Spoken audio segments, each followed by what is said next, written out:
At 2:13 a.m., you're in bed with your phone inches from your face. You earn a modest income, bills are close, and the banking app feels like a trapdoor. The last time you checked, the number was $47 and rent was 3 days away. You tell yourself you'll look tomorrow. But tomorrow keeps moving. What if the fear isn't really about the money? If that tight chest moment sounds familiar, you're not alone. Research suggests around 1 in 5 people avoid checking their finances, and the rate is higher for younger adults. The relief is real for a few hours. The cost can show up as late fees, overdrafts, and a worse surprise later. This is Wealth Mentor Pro, where every lesson is a step closer to your freedom. Today, we're going from panic to calm with simple steps that fit low and middle incomes. I still feel a small jolt when I open my own app. And near the end, I'll share a 1-minute weekly ritual that makes checking feel safer, even on a tight month. Think of your balance like a compass. When you refuse to read it, you don't feel lost for a moment, but your bills keep marching forward. For example, imagine a monthly income of $2,200. Rent is $1,050. A phone plan is $60. A bus pass is $90. Groceries average about $250.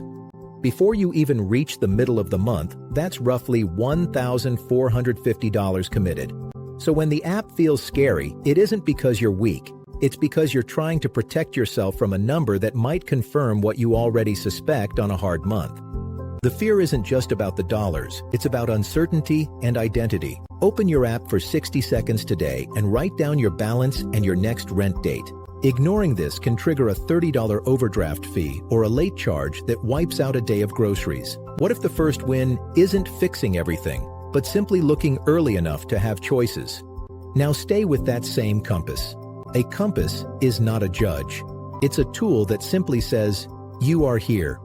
For example, if you're paid every 2 weeks and bring home about $1,400 each check, the rhythm can feel uneven. The first 3 days after payday feel like oxygen. The next 7 days feel like math. The last 4 can feel like quiet dread. No wonder the app becomes something you avoid. National surveys show many adults would struggle with a $400 surprise, and a large group could not pull together $2,000 within a month.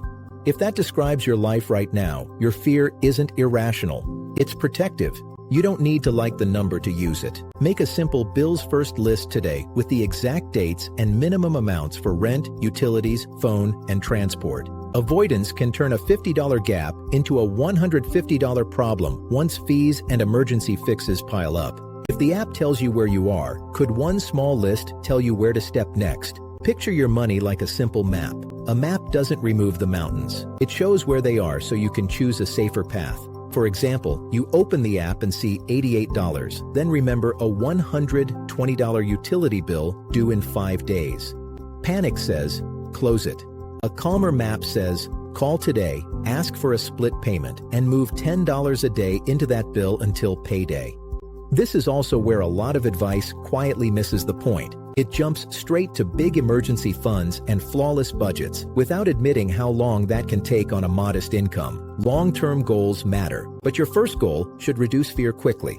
Choose one action in the next 24 hours that protects the next 7 days. When you don't, small gaps become expensive problems, and the app feels even more dangerous next time. So what kind of safety can you build before you try to build a fortress? Here's the twist most people miss. You don't need to feel calm before you check your balance. You can use the check to create calm. Quick question. When you avoid your banking app, what are you most afraid of seeing? An overdraft, a forgotten bill, or that wave of disappointment? Share a short answer in the comments. Naming the fear often shrinks it.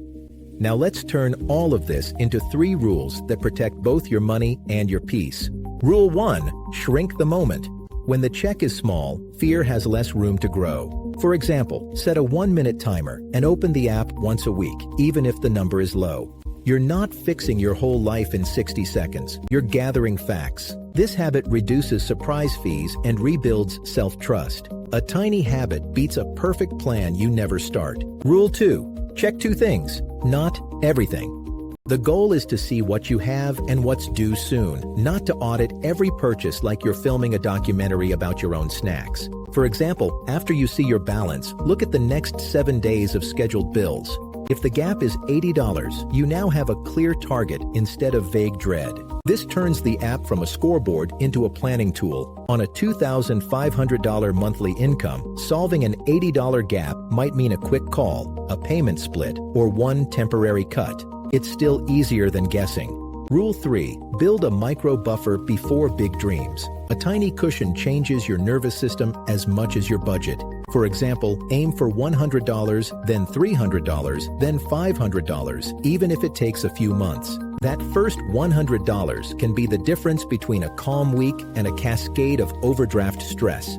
Fund it with small, boring moves. $5 a day, redirecting 2 convenience purchases a week, or pausing 1 non-essential subscription. You're not cutting joy forever, you're buying breathing room. If you want a simple way to see the momentum, use small math. Saving $5 a day is about $35 a week. Over 4 weeks, that's around $140. Even if you only manage half of that, you're still moving toward a $100 cushion that can prevent the next fee cycle.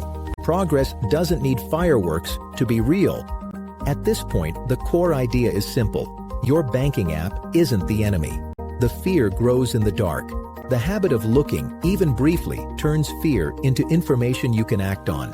And now, the 1-minute ritual I promised. Pick 1 day a week, Sunday night, Monday morning, any day you can repeat. Set a 60-second timer. Open the app. Say the number out loud once, then answer one question.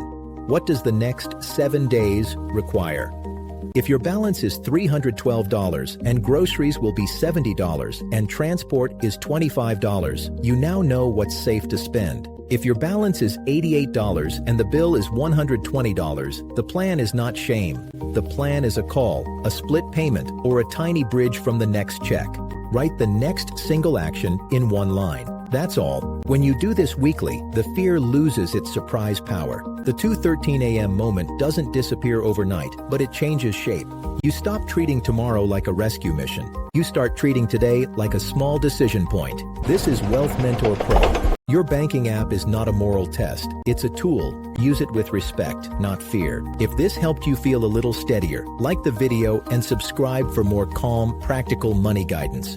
And when you're ready, watch the suggested video next. It's another small step toward quiet control.